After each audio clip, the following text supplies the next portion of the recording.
this is Celeste, and we just tried a new platform.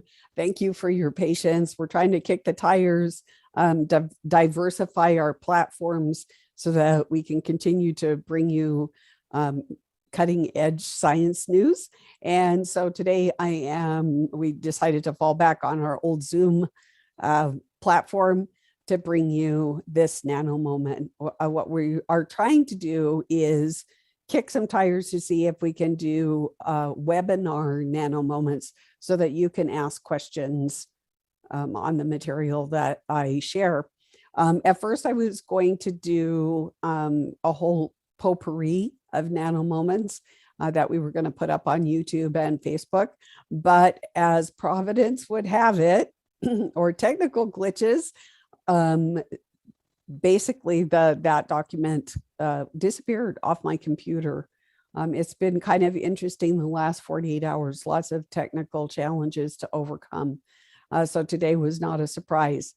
So what I'm going to do is, most of you think that I introduced hydrogel back into early 2020, the spring, maybe February, March.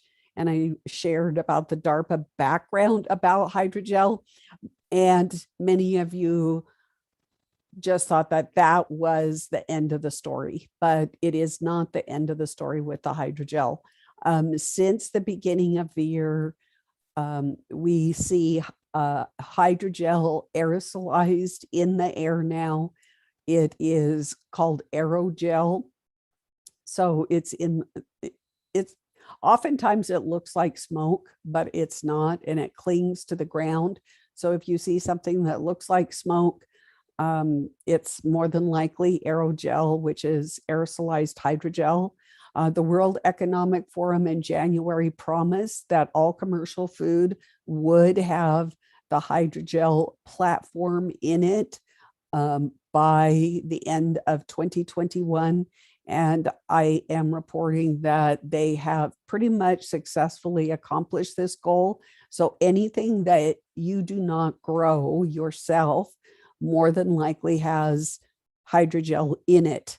Now, that said, you might find a product or two that doesn't have it, but for the most part, most commercial products at this point do have the hydrogel in it as under one of the ingredients. It may be labeled, and if it is labeled, it may go under many different names, and we're going to explore some of that today.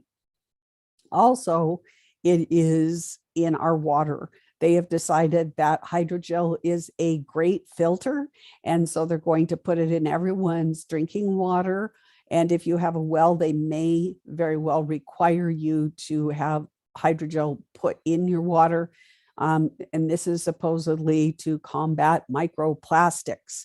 And then, of course, because it is in our air, water, and food, it is on every surface that we touch. And even if you clean the surfaces, those nanoparticles are everywhere. They're ubiquitous in the environment right now. So let's go, and I'm going to share my screen, and let's see some of the other places that hydrogel is popping up. Of course, I want you to know that this is not comprehensive. It's just giving you an idea of how pervasive hydrogel is right now at the end, closing the end of 2021. So let me share my screen. And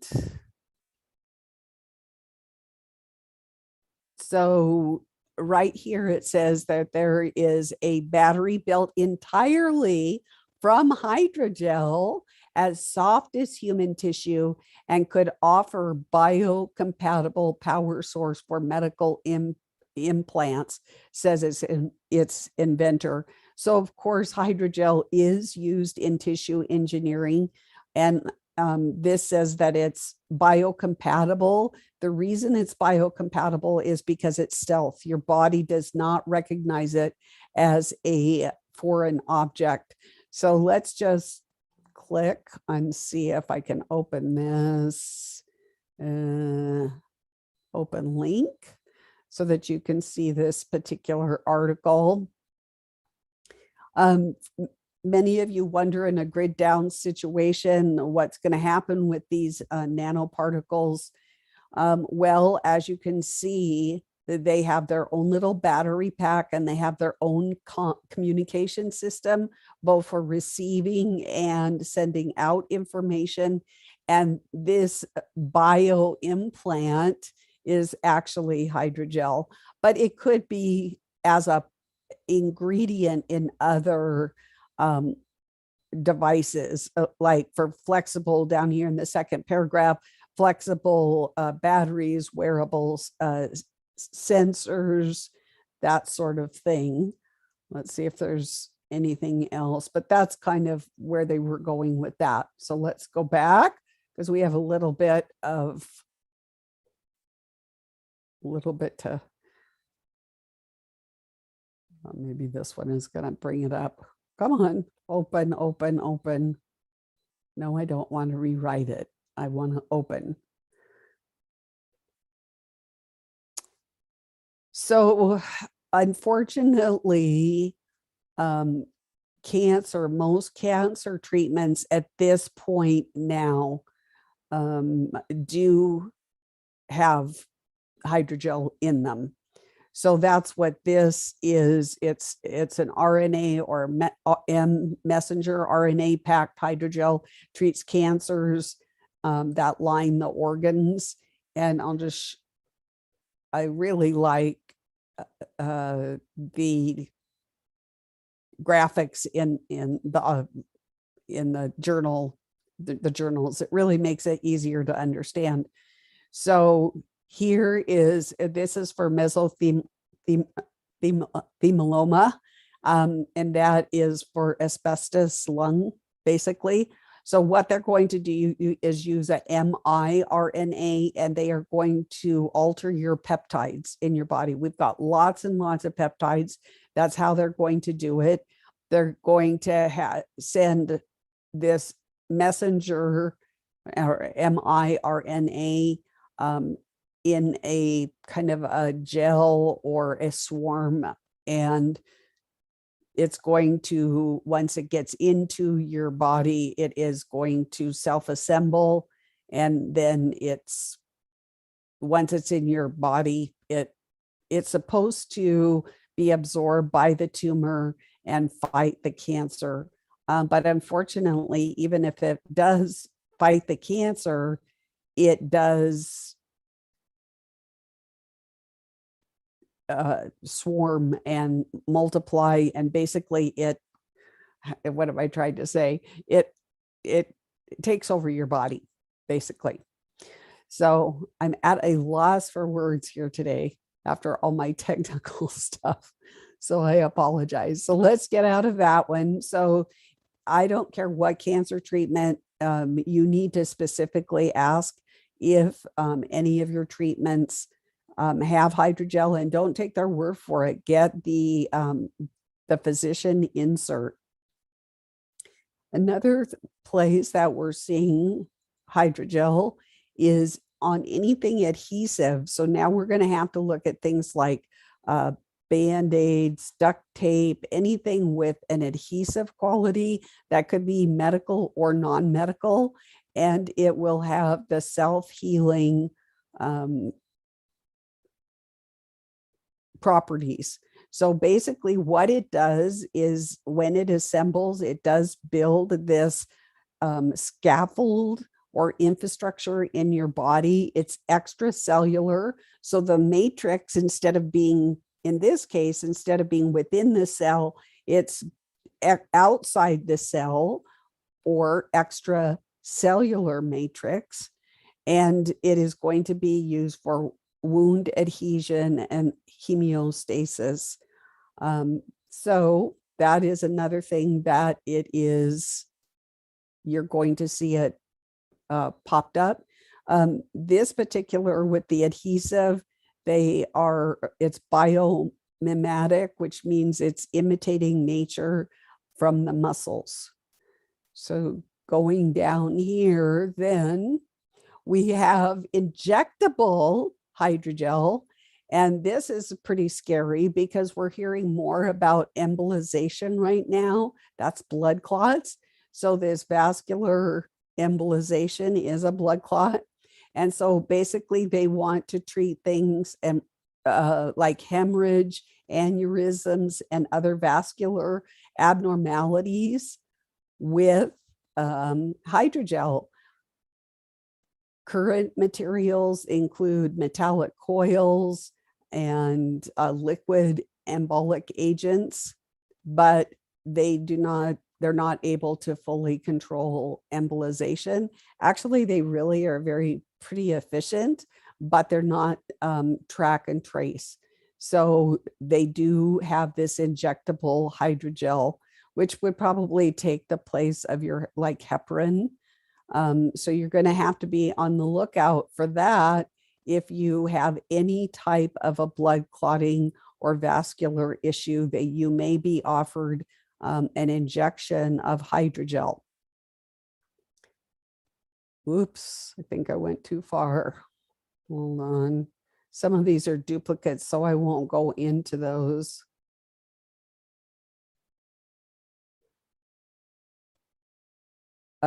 So here is what a muco adhesive. So this is a hydrogel that sticks to your mucous membranes, for instance, your nose, and or people with bladder cancer, they are going to be given hydrogel as a part of their treatment. This one was pretty interesting. So this is, let me see if I can get it up without overshooting here. It's hydrogel coating with a temperature response.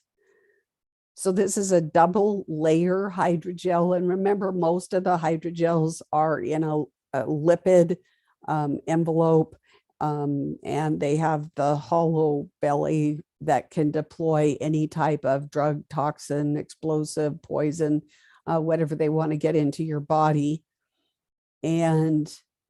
But now they are using, they have some other envelopes that they're using, but they're coating the outside with hydrogel. So it's not necessarily the lipid itself that it's enveloped, but maybe the up and coming thing is membranes.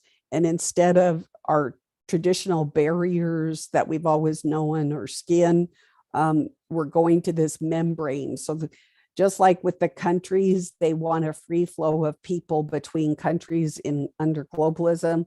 This is the medical or biological equivalent. With these new membranes that they're editing us into, it will have this free flow of whatever they want to put into us. But so now, not only is it in a lipid envelope, you're also going to see other delivery systems for drugs or whatever. And there's spheroid covered with the hydrogel. So then we go on down. Another place that you're going to see hydrogel is a stimulus responsive alginate. If you've ever had the alginate in your mouth, if you had a crown or dentures or something like that, and there's other types of uses for it, now that will contain hydrogel. So you're going to have to be, just be aware that it's out there. This is protein removal from hydrogels through repetitive surface. Let's see what it's saying here. The hydrogels were immersed in, well, I don't think that that's applicable to most of us, but that might be something to look in later. It's talking about cow blood, regulating the blood glucose. You're going to find they're going to start having a hydrogel interface with your blood glucose. So you need to be aware of that. We did cover the mRNA for cancer immunotherapy. So, of course, always, whenever you see any of the messenger RNAs, almost always it contains hydrogel. Then there's the healable, degradable, and conductive MXENE nanocomposites. And I really want to kind of do like a mini, like an hour or two study on that, because this MXENE is really up and coming. We're going to see a lot of these MXENE nanocomposites next year. So that is a hydrogel based epidermal. So it's a skin sensor. And we're going to see a lot more variants of that. I'm seeing a lot of experiments and things that are going to go to market in 2022. Now, you might find this really interesting. I didn't take time today to look at it, but there is a hydrogel market share for 2021 and future growth. So it's a market watch, and you can actually, well, let's open this. It's from 2021 to 2026. So we'll just open this. You have to request this, and I'll show you where you can do that, the global research. So you can just write down here, you just put in your request, and you can find out about how much hydrogel is going for and on the global scene, and how it's escalating exponentially. Then we go down to, I mean, whether it's drug delivery or cells or regeneration or tissue engineering, hydrogel is one of the foundations. So that's here, it's in the translational applications of hydrogel. We could open that and see what it has to say. So this is what I do when I'm almost every day looking at these types of studies. So once again, they're talking about the biocompatibility, drugs, cells, regenerating hard and soft tissues. Remember, it's self-healing. And they're also talking about the novel benefits of injectable hydrogels, which we just talked about. So you're going to be seeing more of these translational, it's called translational applications in medicine, and also the environment, because don't forget, it is in the air and the water now. So it's going to be all around. And then there is preclinical and clinical development of hydrogels with mechanical design considerations. Oh, up here, I missed it. So there's interdisciplinary collaboration. That is One Health or precision medicine, if you want to look those up. And it is for highly specific and complex biological tasks that range from cancer immunotherapy to tissue engineering to, I'm not going to say the word, so but you can see it right here. And they expect that there's going to be even more biomedical applications as the days go by. So then there's more about the injectable. They really like the idea of this injectable hydrogels for sustained co-delivery of subunit, you know the word, enhanced humoral immunity. So once again, because of the platforms, I'm not going to say the word, but you can see it. There's also something new on the market called a bio-inspired spiral hydrogel. So those are going to be used in surgical settings. So if you're going to have surgery, you might inquire. This is in bio-inspired, like the lotus flower. So it just kind of like opens up like a lotus flower, and it's kind of spiral with cellulose. And we're going to talk about that in just a second. Cellulose and hydrogel. If you have nerve damage, let's say you have neuropathy or something like that, either from cancer treatment or some type of a disease, they're going to use conductive hydrogel with a photothermal, that's a light and a temperature response, to make stretchable artificial nerves coalescing with a damaged peripheral nerve. So they're actually going to be making and repairing nerves using hydrogel. So you just have to be aware that this is out on the market.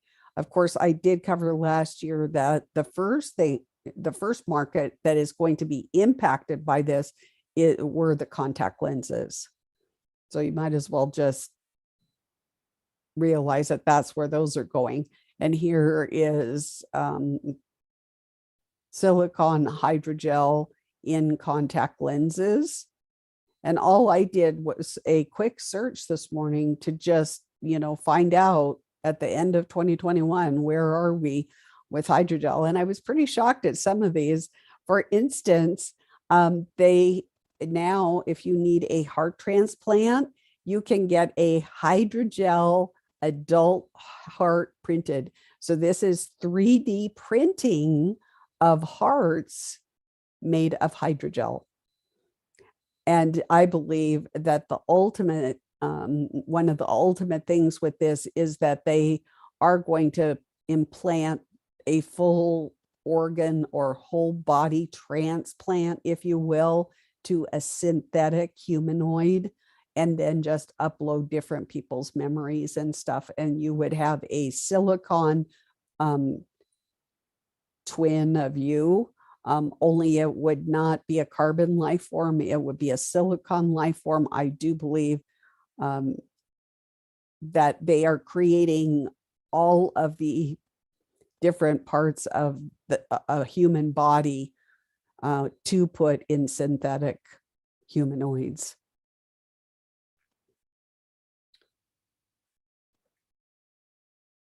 And then, of course, there are arm sensors. Of course, you know about those. You can get those at what is that one called? The watch that people wear. I can't think of the name of it right now. So that's kind of old news.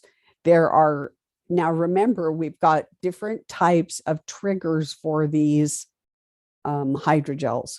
So it can be triggered by frequency, which can include light, sound, can be pH.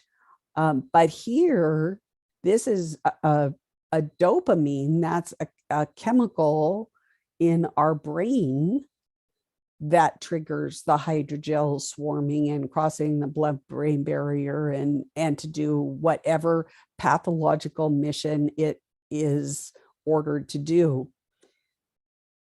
And I've been talking a lot at shepherdsheart.life in my articles about the restructuring of color in our environment. And they are going to be using a lot of composite hydrogel films on different things. I ran into, the first time I've seen this film was in a house that I bought that I thought it had kitchen countertops, but it has a film. I don't think that it's hydrogel. But in the future, if you buy a house, pay attention to what you are buying, because there is such a thing as these films, hydrogel films. So then we're going to go down.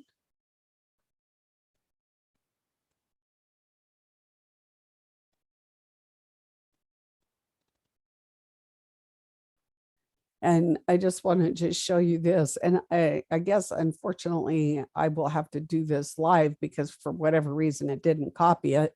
Over here are shape shifting and morphing microbots to deliver drugs to cancer cells.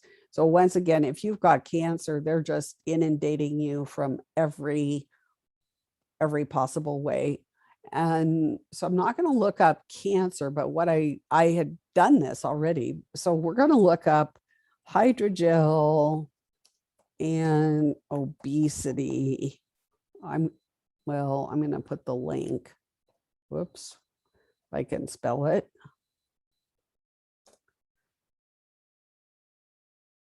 Okay, so remember I was talking about cellulose just a minute ago. So what they're going to do is, okay, let me back up. During World War II, in the concentration camps, if you were in there, they would have given you some bread. It was made of 50% flour and 50% cellulose, or basically sawdust. Now they are going to do the same thing to fight non-communicable disease.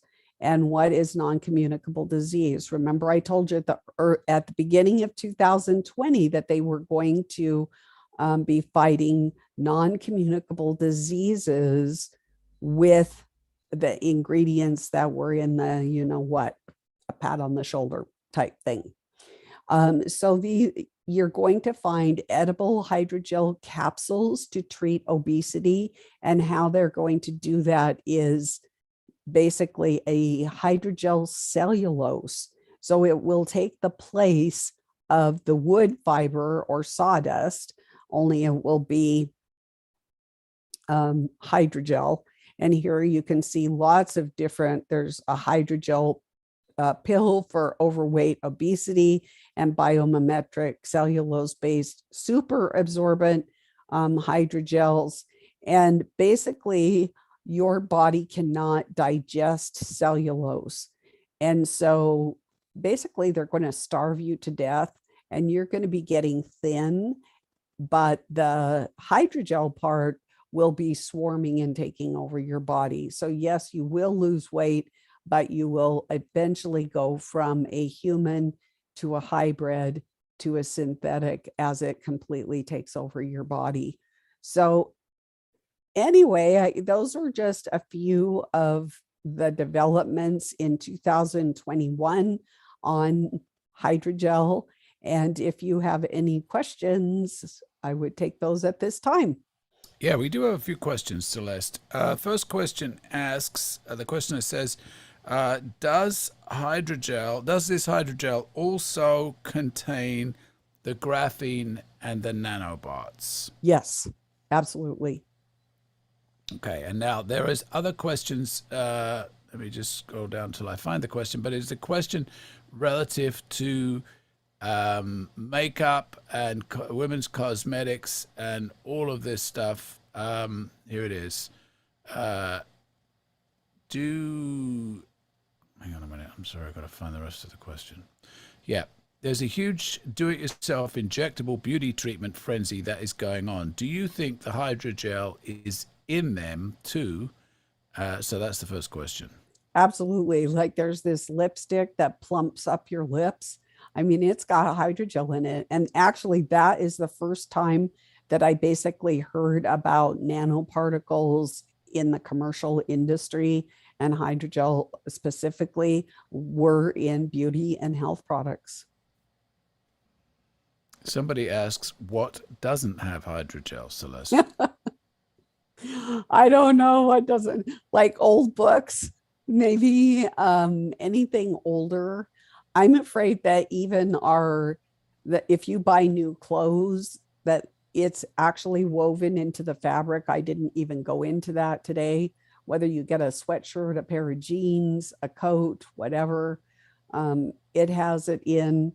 And if it doesn't intentionally, like with fabric, hydrogel fabric, then it might be coated with hydrogel. So these days, I don't really know of too many things that don't have it to some degree. Now, there are varying degrees. Like if you grow your own fruit and vegetables at home, you are going to get some fallout from the aerogel in the sky. But overall, you are going to get much less of a dose of the hydrogel and the nanoparticles than you would if you bought something from the store. And that goes for any product going forward. I would say your older products, anything before the year 2000, like if you wanted to get old clothes or old canned goods or something like that, you probably would not see, except on rare occasions, because that's when they were beta testing, as we learned with Barb Wilson and little Julie, who died of hydrogel consuming her body. So it was on rare occasions. So I think you're pretty safe with any product that is before 2000, except a few. Like I said, and most of those were had to deal with in medical applications. Somebody wants to know, Celeste, is hydrogel the same as graphene? It has graphene in it. So it has magical properties, which do all sorts of wild and crazy things. Somebody else wants to know, is it in the distilled water? So they said that they wanted to put it in all water. So, of course, they were specifically talking about water systems, anybody on city water. But because they want to fight this microplastic thing, I mean, I would not be surprised if you find it in your distilled water, the jugs of water that you buy at the store, and even things like your bottled premium waters or your sport drink waters that maybe have a flavor in them or something like that, that they also might include the hydrogel in it. So another question is there a way to remove it from products that you know of? No, no. If we think the microplastic situation was grievous and terrible, and I do believe it is, because it is, I mean, I could do a whole show, and maybe someday I will, on the whole, the development of this microplastic crisis that we have now. But the hydrogel is much, much worse. It is going to destroy all biological life. It is going to destroy the environment. It doesn't matter if you're a single cell organism, a tree, a plant, a human, an animal. I mean, it's rough on everybody. Somebody else wanting to know if you've got any updates on microneedles or quantum tattoos, or when that's coming, anything like that. Could you repeat the last part of that sentence, please? Time frame for microneedle array patch. Any update on the quantum tattoo down the line? That was the question. I don't know what the quantum tattoo, unless it's the quantum dots. You might as well just think of hydrogel and quantum dots. Quantum dot is very bright and highly colored, and they do that so that when they use their sensing and imaging devices to watch what's happening. This is directed evolution and experimental evolution.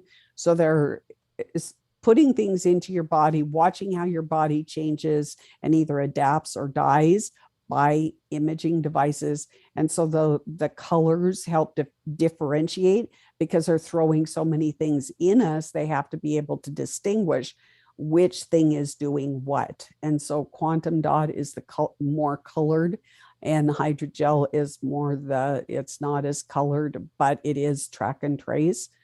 And then I forgot the first part of the question. Sorry. Oh, the microneedles arrays. Yes, right. They are putting microneedle arrays. You're going to find them being offered at your local doctor's office to treat. It'll be just like a Band-Aid or a patch type thing. Some people wear medication patches. It'll be like that, but those have like 1,000 needles in it. At Shepherd's Heart Life, I did an article called Death by 1,000 Needles. So this has been in the works.